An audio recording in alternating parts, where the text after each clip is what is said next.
I've been seeing this conversation around Emma Greed when it comes to being a 3-hour mom. And I'm here to say, I agree with her. Keep watching, make sure you're subscribed, and we're going to get into how you can be a 3-hour mom. And it's not even about being a 3-hour mom, y'all. It's about being the mom that you're meant to be for you and for your kids. If you don't know who I am, it's your first time clicking on my pretty face, thank you. My name is Lesline, and I am your favorite nurse yogi. I am a registered nurse with 12 years of healthcare experience, and I'm also a certified yoga instructor with 5 years of teaching experience. Today, we are getting into what Emma Greed has been saying on these internet streets. She is promoting her book. She's on her book tour, hitting the main podcast. So I get it. I get it, and she's been saying different things, but we're going to be focusing on the 3-hour mom. She recently was on The Breakfast Club, and this was a clip where she was like, yeah, I'm a 3-hour mom, and that's how I get things done, and, boss lady, boss lady, boss lady. And so I was like, yes, though, because she was giving words to what a lot of us as moms, we be feeling, but she was saying the quiet part out loud, if you will. So I want to give you 3 tips on how you can figure out what kind of mom are you, because by the end of this video, I want you to go from not having mom guilt anymore. You see where I'm going? Because the reason that we have mom guilt, that you have mom guilt, is because we don't know the mom that we are supposed to be, intuitively, right? So I didn't get triggered by her saying the 3-hour mom thing at all. I feel like it gave language to something that a lot of women are already experiencing. I'm looking to the side because I have a script, so I stay on the straight and narrow. The truth is, there isn't one way to be a mother. Let me repeat that. There is not one way to be a mother. Somewhere along the line, society was like, this is what a mom looks like, right? What image do you have in your head? I would love to know, right? So a lot of that guilt we carry because there is one image we see of a mom. Maybe it's your mom. Maybe it's somebody you see online. It comes from trying to mother the way that we see instead of the way that we feel. So we are mothering from a place of what we see online or how our mother did it, instead of mothering from a way that feels good for you and your family. So if you are a new mom and you're trying to figure out what kind of mother you are, I want to offer you 3 things to sit with. So tip 1 is pay attention to what regulates you instead of what impresses everyone else, right? So really with this, if you're like, girl, I don't even know what regulates me. All I know is that this baby won't stop crying. They colicky, la, la, la. I need you to take a moment to journal and write what regulates me. Another way, because regulate can be regulate, what brings you joy? What at the end of the day, maybe you're a stay-at-home mom, maybe you are a working mom. Those are both the same thing, right? And when I say working mom, I'm talking about a mom that clocks into somebody else's job.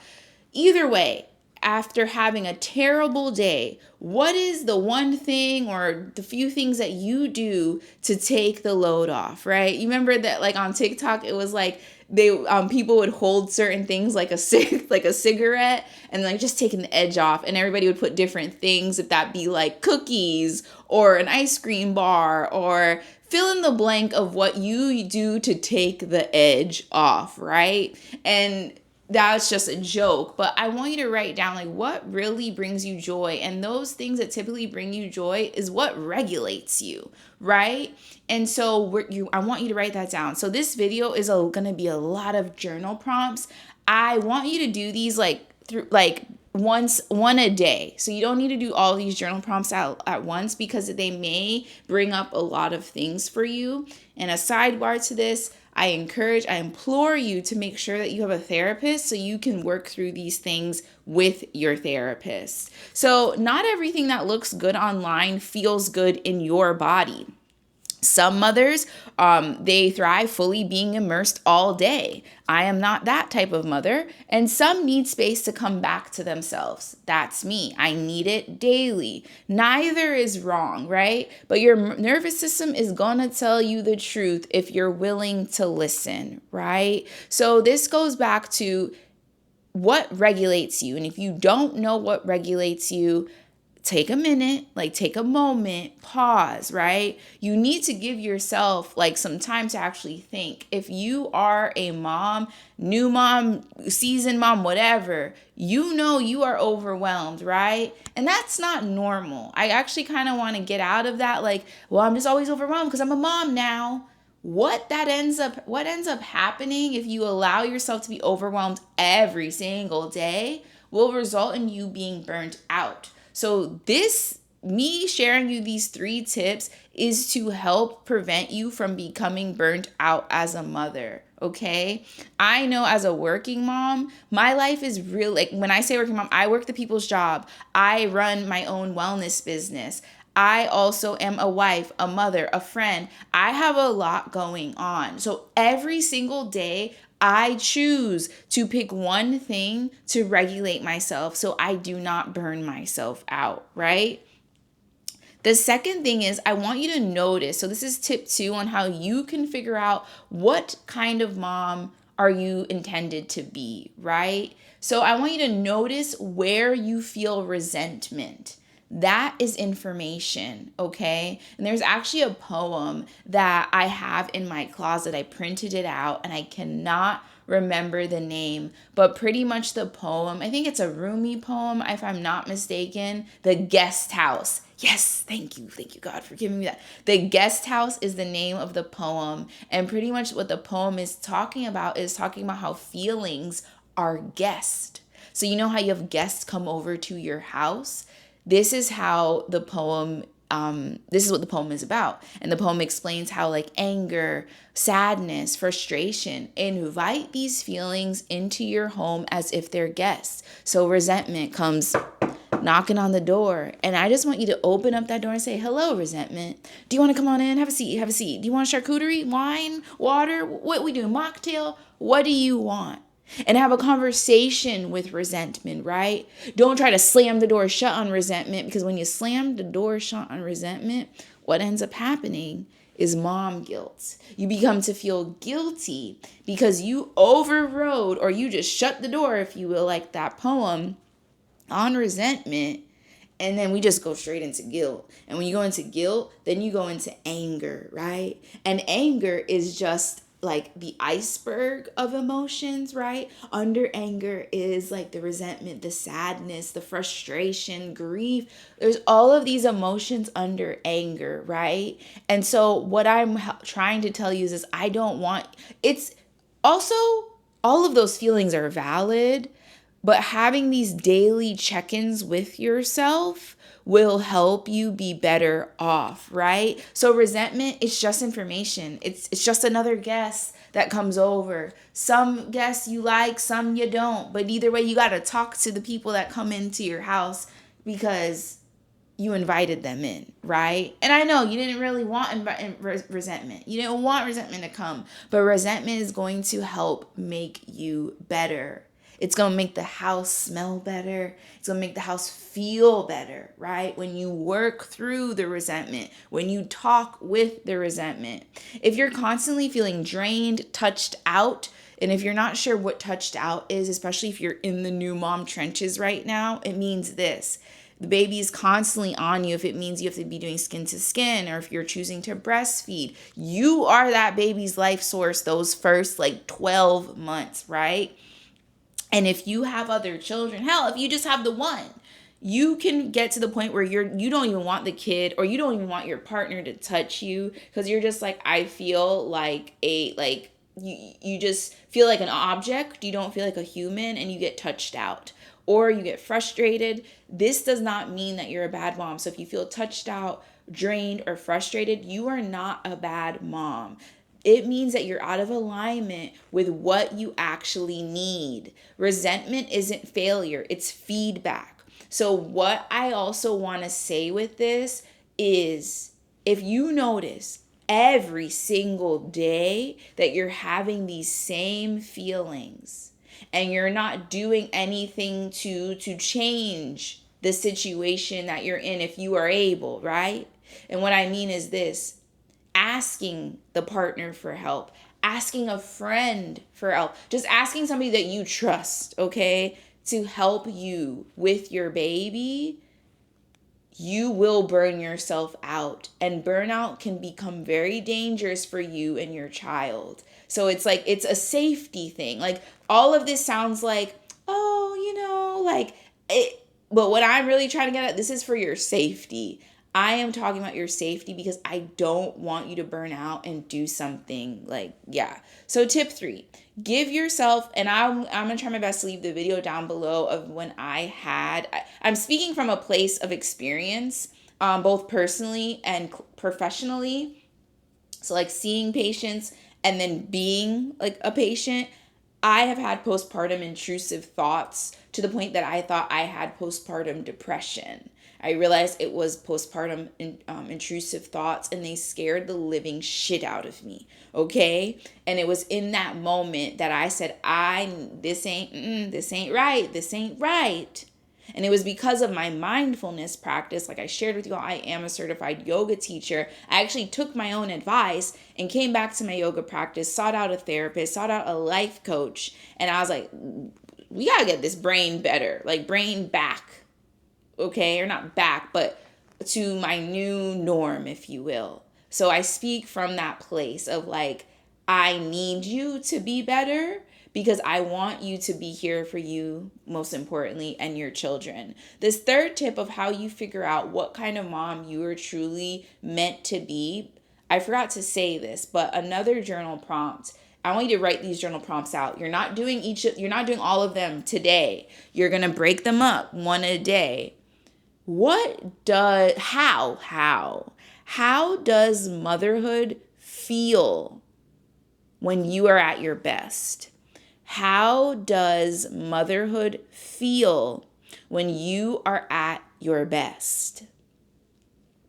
And if you're like, girl, I haven't been at my best since baby, before baby, I've never felt at my best. That's good. That's good. We're at a starting point. Okay? We're at a starting point. So don't stress yourself. Don't instantly think of your favorite mom influencer. I got mine too. I got, a few mom influencers that I love to follow. But I have to know that, one, and this is no shade, I love following mom influencers. Like, I don't follow like a lot, but I follow them because it's like, oh, okay, like they teach you just things that I didn't know, right? And that's how they're paying their bills. And so I try my best to not like look at it from jealousy or any of that. And I encourage you to do the same, right? But if you do notice yourself feeling jealous or envious of mom influencers, unfollow. Unfollow is free. I want your social media to be curated to encourage you, to motivate you, to inspire you. That's what my social media feed looks like. And I want the same for you. A lot of people, we just negate social media and we say it's bad. Two things can be true. I do not believe that social media is bad. I feel like that not everybody should have social media. Like certain people under certain ages, and just certain people shouldn't have it. I am on the side of, when you know how to use social media to better the world, to better yourself, it's an incredible resource. It's an incredible resource. So curate your social media to motivate, inspire, and educate you.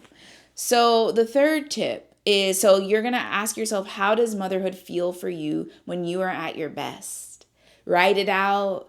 Do a video like this. You don't got to send it to anybody. Do it on your phone. I personally love to video journal. That's where when I sought out a life coach, I paid a life coach $4,000 to transform my life, and she did.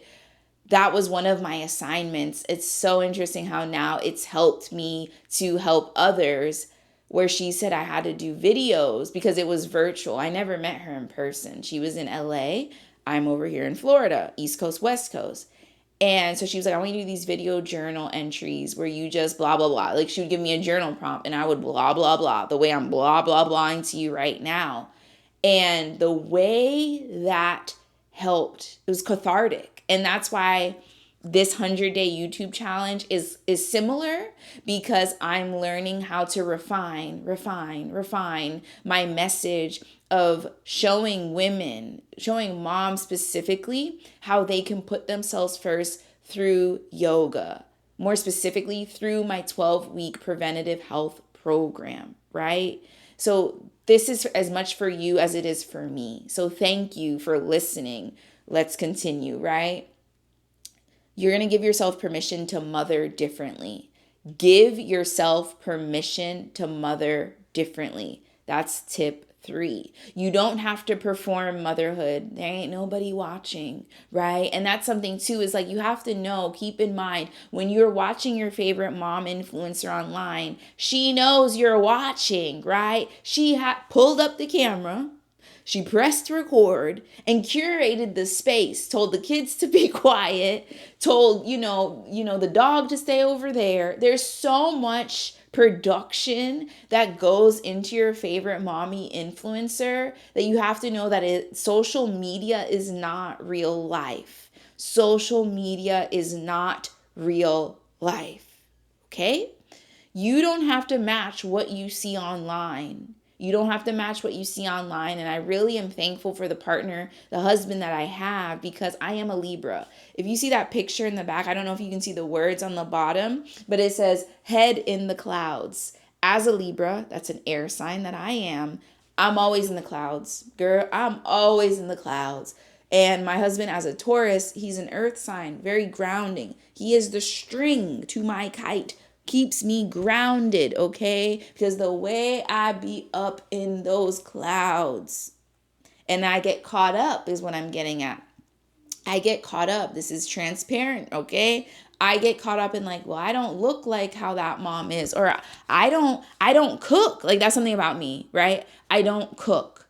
If I had to, I would figure it out, right? But my husband, he's the one that he enjoys it. He enjoys cooking. He enjoys to do the meal prep in our home. He's right now downstairs cooking. There's broccoli, salmon. Dinner's actually going to be ready in like 5 minutes. I have to wrap this video up. Like, I went down there to talk with him. And he's like, hey, I was like, I got to record a video. And he was like, hey, well, dinner's going to be ready in 25 minutes, right? That he thrives with that. I do not thrive in that area, right? And so I used to feel guilty that I wasn't the typical mom. And then I went through these questions and therapy, right? And these exercises, and realized, no, I'm the 3-hour mom, if you will, right? Just for the purpose of SEO and stuff. But I'm the 3-hour mom. Like, I mother differently. I mother in a way, like, I even talk with family members, and I actually had a conversation with a family member recently where I was like, we were just talking about sports and all these things. And I put my kids in sports, and my son enjoys soccer. My daughter doesn't. She tried it and she did do a season, and then it came around again, and we're like, do you want to do it? And she was like, no. And we like repeatedly asked her, and my daughter is very, she knows what she wants. And I admire the crap out of her about this. I'm like, damn, I want to be like you when I grow up. So we keep asking her, right? Because also like family members were asking about it. And she's like, no, like, I don't want to do it. And I was like, okay, I get it, right? And so I was talking to a family member, and they were just talking about how it was when they were raising the kids and stuff. And I was like, yeah, I don't parent like that. Like, I'm not going to force my kid to do something as long as she tried. Like, she did it and she finished. We're all about follow through in this house. We are all about follow through. If my kid is going to do something, they are going to follow through, and I am an example for them. Hence this 100 days of YouTube. I said I was going to do 100 days of YouTube straight. We're doing 100 days YouTube straight. No takesy backsies, right? And that's how you build discipline, okay? And so that family member was like, yeah, it was horrible. Like, I don't know why I did that, whatever, like, force the person to do the thing they said they don't want to do, right? The sport. And it was a different time back then, right? And so I said to her, yeah, I don't parent like that. And then they were bringing up somebody else that I know. And I was like, oh, yeah, good for them. Like, but I don't parent like that, and I felt weird saying that. But at the same time, I felt liberated and she was like, yeah, no. And I was just like, anytime I say things like that, I can see it, like, it makes them think. Anytime I say anything actually around certain family members, they kind of pause because I don't live a normal life. And a normal life is people pleasy, if I'm going to call a thing. It's just blending into what society, what patriarchy wants you to do, and I don't subscribe to that. So you don't have to match what you see online. The goal isn't to become the ideal mom. The goal is to become a regulated, present version of yourself. You thought I was going to say present version as a mom. The goal is to become a regulated, present version of yourself inside of motherhood. That's what your child actually experiences. So if this is something you've been navigating or you're struggling with and you're trying to find your rhythm as a mom, as my kids are screaming, but I'm regulating myself, me and my friend Merlene are hosting a Mother's Day brunch. It is called the Mompreneur Reset Brunch in downtown Orlando, May 2nd at 11 a.m. I'm going to leave the information down below. If you are local to Orlando, Florida, I would love to see you. This would make my heart flutter, actually, if you see this video before May 2nd, because at time of recording, it is April 18th, 2026. I'm on day 73 or 74 of 100 days straight of YouTube. And each day I'm like this morning, I was like, I don't know what I'm going to talk about. I don't know what I'm going to talk about. And when I tell you, it's like I'm on the path I'm supposed to be, because every day I get a new idea and something comes up online, like this Emma Greed thing. And I'm just like, oh my gosh. And it's either going to be attached to this video. No, it's not going to be attached to this video because I'm having some issues with our server to put my video, but I'll leave it linked down below. The Emma Greed snippet of what I'm talking about, of what her saying, the 3-hour mom. So I just say this to say you have everything you need to be the mom that you're supposed to be, because I'm realizing as I'm doing this 100 days of YouTube, I'm getting everything I need to make this resource library for moms to thrive, to put themselves first, right? So just to close, the 3 ways that you can find out what mom you're supposed to be for you and your kids is to pay attention to what regulates you, not what impresses people. Tip 2, notice where you feel resentment. That's feedback. So where you feel resentment, I forgot to say this, because notice how it's written. Where do you feel resentment in your body, right? And that's somatic things that if you want to work with me one-on-one, we can do that, right? But notice, do I feel it in my chest? Do I feel it in my belly? Do I feel it in my head, right? And breathing into those areas and journaling, why am I feeling it in those areas of my body? The final tip is give yourself permission to mother differently. It's okay. If anything, it's going to feel better. It's going to come second nature. You already are a mom, right? And there's a reason that you are a mom. You already gave birth or adopted. Whatever way you became a mom, you're a mom, right? So now you have to figure out what it looks like for you. For you. Not Susie Ann, not Sherry Ann, okay? You, okay? Don't worry about what anybody else is doing. Your kids look up to you, right? If you ain't gonna do it for yourself, my God, at least do it for the kid. At least do it for the kids. And if you're local to Orlando, join us May 2nd. If you're not local to Orlando, that is okay. Resources of other ways that we can connect will be down below. I'm gonna upload this video. I'm already late to upload. Same time, same place tomorrow. I won't be late tomorrow, I promise. I don't know if I can make promises, but I'll talk to you later. Bye for now.